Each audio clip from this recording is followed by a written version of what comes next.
Hello everybody, welcome along. My name is Benjamin Bloom. This is the Benjamin Bloom Football Channel. Please leave your bias at the door and join me to count down the 10 worst teams in Premier League history. We're doing this for a couple of reasons. Firstly, we did it in the Championship and people seem to rather enjoy looking at the misfortune of the teams that have scored the fewest points in Championship history. So we're going to do that. And also, we've been without Premier League football now for sort of a week, 10 days or so with this break at the moment. It's been no dearly departed videos, so I'm putting together a few videos surviving the Premier League being the topic. So look out for a couple more before the Premier League returns. This, though, is going to be the first, and just a quick explanation as per usual. So the Premier League as defined from 92-93, and we are ranking the teams on the points total. So it's the fewest points and we are counting downwards. If you disagree with either of those premises, YouTube is free and feel free to make your own video with your own criteria. But please, in the meantime, comments on any of these teams, honourable mentions as well. One other point of order before we start. Portsmouth in 2009... 2010 scored 19 points, but I had a points deduction. So this is purely points totals accumulated by the team. So Portsmouth will not be on their list. But who else to be first on the list? Look at the scarf on my wall. Ipswich Town. Now, we've had to do a bit of jiggery-pokery because in the first few seasons of the Premier League, there was still 22 teams, weren't there? So it was a 42-game season. What I did was I went back to adjust the points and we did a simple points per game and then worked out what it would be over a 38-game season. And Ipswich's 94-95 would come out at 24.4 points, which means they would go on to this list. I think you all know that game up on the screen there. That is the famous 9-0, which was, I don't know, the jewel in the crown of a terrible season for Ipswich. George Burley comes in from December, and this very much is the first example in this list of the dam breaking, because Ipswich survived on the previous day of the last season, right late in the day as well, and perhaps they might have gone that season and then everything accumulated, and this season just terrible. There's an 8-game losing streak, which includes that 9-0. They didn't score a goal in 7 of those. You can see all the numbers up there. 24.4 points adjusted for. So it's hard to tell in terms of the wins and losses. 7 wins is actually quite high for this list. But obviously Ipswich played 4 more games. Spoiler alert, this is the only team prior to the 20-game Premier League. And perhaps the big boys getting bigger at the top and some whipping boys down at the bottom. But there you go. Get your memories of Ipswich 94-95 in there. They come in 10th. In 9th position, spoiler alert again, it's a first appearance for Sunderland on this list. And Sunderland fans will all know these numbers. But yes, it does not read very well. This is the 16-17 Sunderland season that... Look, they're 0.4 points lower than Ipswich, obviously, which we had to adjust. But yeah, a real points total from a 38-game season there. 24 points, just 6 victories for Sunderland. Under David Moyes, who's now tearing it up, obviously, at West Ham and had previously done very well at Everton. So, bit of a low point in Moyes' career. And I would say a low point for Sunderland, but watch till the end of the list and you realise it's actually not. This is the first example in the list of an owner wanting an exit strategy. There's a few owners that sell up quite quickly after these relegations. A lot of them banking the Championship parachute payments and sailing off into the sunset, let's just say. Ellis Short is going to do that. Sorry, I'm looking down at my notes. £35 million spent on Oviedo, Gibson and Dong McNair. Love, remember him? And Gilly Bodgy. So they did actually spend and just got the recruitment all wrong. This was the season, I think it's the breakthrough season for Jordan Pickford. He was there, played plenty of games in goal, the England goalkeeper. Jermaine Defoe also scored, I think, 15 goals. So he can hold his head up high. The rest of the squad maybe less so, let's just say. Get your memories in of Sunderland in 16-17, scoring 24 points. In 8th place is Watford in the year 2000, but it was the 99-2000 season. They also scored 24 points. I believe their goal difference was 2 worse, so we'll put them higher. I've been quite kind to Watford there with that picture. I believe that's Tommy Mooney scoring the winning goal at Anfield in this season. So, hey, small mercies. There's another example of a big win for one of these teams in a terrible, terrible season coming up. Look, I've talked about theories in terms of the dam breaking at Ipswich and an owner maybe wanting an exit at Sunderland. This is our first example of many of a quick rise and fall. And I don't know, many analogies in terms of economics, population crashes. The one I do like to use is often if you lose a lot of weight quickly, you'll put it back on quickly. And sometimes a quick rise in football is followed by a quick fall. Watford somehow managed to get Graham Taylor back in League One, division, what would it have been? Yeah, second division, as it was then. And the ex-England manager, their greatest ever manager, took them up 2 seasons running, and they just were not ready for the Premier League, where they won in the playoffs the previous season. And they're going straight back down. They added Haidar Helgason and Nordin Voot and made little difference. Actually won 3 of their first 8 games, including that Anfield win we've put up there with Tommy Mooney getting the winning goal. Unfortunately, only 1 win in the next 20 after that. And Watford, 24 points, come in 8th on our list. In 7th is a very, very recent one because it is Sheffield United last season, 2021, and they scored 23 points. And if ever my words about the last team were appropriate, it's for Sheffield United. A quick rise followed by a quick fall. It's quite hard to watch because I covered all of Sheffield United's rise doing the Championship stuff on the channel here, and they went from League One with Chris Wilder to the middle of the Championship to automatic promotion to 9th in the Premier League. And unfortunately, as I keep saying, often a fast rise is followed by an equally fast fall. And perhaps those players who'd been going for 3-4 years without too much in the way of quality recruitment added just ran out of steam. It was very awkward, wasn't it? They lost 15 and drew 2 of the first 17 games. Chris Wilder ends up leaving. Lots of money dropped on Aaron Ramsdale. Okay, they got that money back. Rhian Brewster as well was seen to be a bit of a bust alongside maybe Ollie McBurney, Lys Mousset. Didn't add in the way that they had done in the Championship so brilliantly. And down they go on 23 points. Actually, they won 7 of their last 21 games. 21 points in 21 point per game. They would have been all right through the season. Too little, too late at that point when you don't win any of your first 17. Dreadful, dreadful start. Sheffield United are 7th on our list.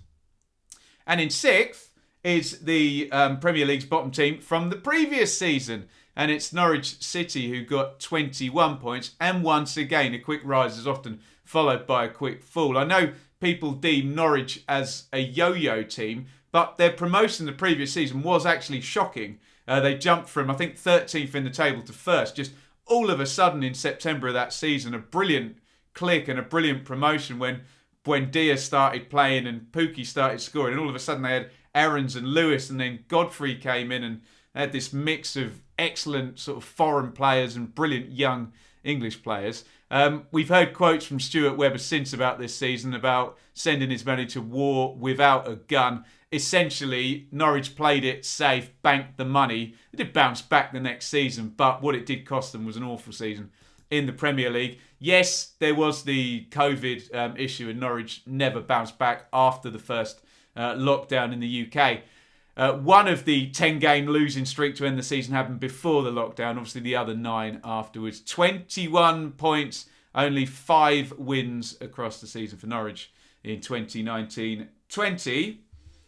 And back we are with Sunderland in 2002, 2003. And I very much categorise this one as the end of an era. Maybe not the breaking of the dam that we talked about with Ipswich in 94-95, but this is the end of the Peter Reid era and 7 years under Peter Reid. And they were one of these teams that lost in the playoffs in the Championship but kept their team together and improved and then went up into the Premier League and bang, 2 7th place finishes with Quinn and Phillips and Peter Reid. In the end, the bloom off the rose and a horrible relegation that saw Reid leave. Howard Wilkinson came in and then Mick McCarthy, way too little, way too late. And 15 defeats in a row to end the season there as Sunderland's era and that 7-year excellent run really under Peter Reid came to a crashing halt. A second appearance also for Sunderland on the list. Will they be back? In fourth is Aston Villa of 2015-16. They only scored 17 points there, a couple fewer than Sunderland and their, 19 previously. Aston Villa is very, very much a case of the owner wants out and the owner gets out the next season, doesn't he? Randy Lerner. But not before he'd dropped some more money into this. And it's a very unpopular team. You'll remember, you can see Jolyon Lescott in the background there, taking a photo of a very expensive sports car. Gabby Agbonlahor, there was a bit of a disconnect. You see pundit Micah Richards in the background of that picture there as well. There's an 11-game losing streak. It's Tim Sherwood managing to start the season, then Remy Gard. Eric Black finishes it. The only, saving grace is the saviour is there. Jack Grealish does make his debut, and ultimately we're going to go round the houses with Dr. Tony and then another new ownership by the time Villa managed just at the last minute, maybe with time running out, to get promoted back 3 seasons later. And here they are now with Stevie Gerrard as boss and Phil Coutinho, and they've bounced back well and truly. So, yes, a very big step back to take a couple of steps forwards, perhaps Aston Villa 2015-16. In third place is Huddersfield, who scored 1 point fewer than Villa in 2018-19. 16 points. We're now really into counting on one hand 3 victories across the season. And once again, I will posit my theory that a quick rise is often followed by a quick fall. Strangely enough, we can link Stuart Webber, the Norwich sporting director, to 2 of these, because he was obviously involved in the Norwich one. And honestly, at Championship level, he's probably too good at his job. He got both teams promoted too quickly and they had to kind of swallow it in the Premier League a little bit. Unlike Norwich, Huddersfield do not bounce back, because not only do we have quick rise, quick fall here, we do have an owner wanting an exit as well, because Dean Hoyle is going to sell up once they're relegated. And I think that parachute money is going to be banked. It certainly wasn't given to either of the Huddersfield managers that we've seen since. Jan Siebert, the Cowleys as well since then. Carlos Corberán doing a fine job with very little money at the moment in terms of Huddersfield. I mentioned Jan Siebert. It was David Wagner switches to Jan Siebert. There are 2 8-game losing streaks in this one. And like Villa we were talking about, they did drop some money on some rubbish, didn't they? Sobi, Diakabi, Congolo, Hadidjanaj all moved on in the Championship to big losses. So not good at all. Cullen Grant and Bakuna in there as well. I suppose they were all right signings, weren't they? And some leverage back down in the Championship. But yes, a horrible season. Third place Huddersfield, 18-19 on 16 points.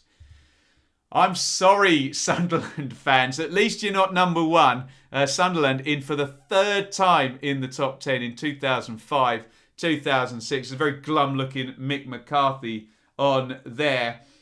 He's going to last half of this, or actually maybe 2/3 of this season, and hand over to Kevin Ball, who would ultimately then Niall Quinn, and then Roy Keane's actually going to take it. Mick's old mucker from those Saipan days in the Republic of Ireland squad. Keane's actually going to get promoted the next season, amazingly. McCarthy got a very workmanlike team promoted in the prior season in 2004-2005, and then they just didn't add anything. Only 4 players added for a fee. Daryl Murphy, John Stead, Andy Gray, Kelvin Davis. I remember Nyron Nosworthy being added from Gillingham, I think. Couple of loanees, Hoyt and Letalek from Liverpool and Arsenal. they didn't want those players. Those players didn't end up doing anything. Terrible season for Sunderland. 15 points. And yes, you can imagine only 3 wins in their 6 draws. Ouch. We all know who the number 1 is, don't we? Let's put it up anyway. Derby County, 2007-2008. And this is staggering. I don't think this will ever get beaten because they only won 1 game all season. And it's very much quick rise, quick fall again. Won the playoffs through Billy Davies. And just an absolute mess. I believe there were promises made about transfers that never came. Derby got their 1 win quite early in the season, if I remember correctly, against Newcastle. Billy Davies then takes his ball and leaves, maybe understandably so if he'd had promises broken. Paul Jewell then comes in and they try and completely... Paul Jewell brings in some contacts of his during the January window. Danny Mills, Robbie Savage is always linked with this relegation, isn't he? Roy Carroll, Alan Stubbs, just absolutely horrendous.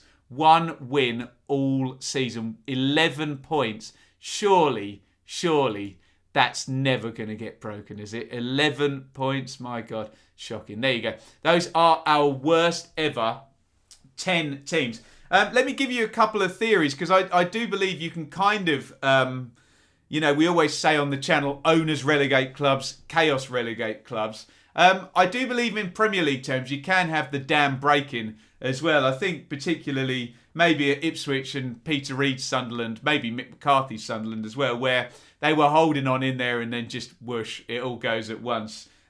You definitely get the rise and the falls though, the quick rise and falls. There's lots and lots of those. Watford, Sheffield United, perhaps Norwich, Huddersfield, even Derby to a certain extent. I know there's plenty of chaos there. And then the owners as well. Ellis Short wanted out of Sunderland. Maybe Dean Hoyle wanted out of Huddersfield, and Randy Lerner in terms of Aston Villa. And yeah, the exit strategy, well, you can see they all left the next season or sold up the next season. So yes, a couple more interesting points. Well, interesting to me. Congratulations to my team Ipswich, who appeared on the worst ever Premier League teams list at number 10. They're also in the worst ever Championship teams list in terms of their 18-19 season. And apologies in advance to Alan Stubbs, who was in the Sunderland squad that was second on this list, the Derby squad that were first on this list, and was actually the manager of Rotherham, who were first on the worst ever Championship list with their 23-point season there. So big apologies, Alan Stubbs, but he's got links to the top team in both of the list and the second place team in the Premier League list as well. How about that? Look, we're going to be back with a couple more videos on this topic. A few more stat-driven. I think the next one is going to be looking at survival rates. We're going to look at transfer windows as well. We're going to look at the unluckiest Premier League teams with the most points who didn't survive. So do stay tuned for that. If you are new to the channel, please hit the subscribe button. If you support any of these teams and you care to,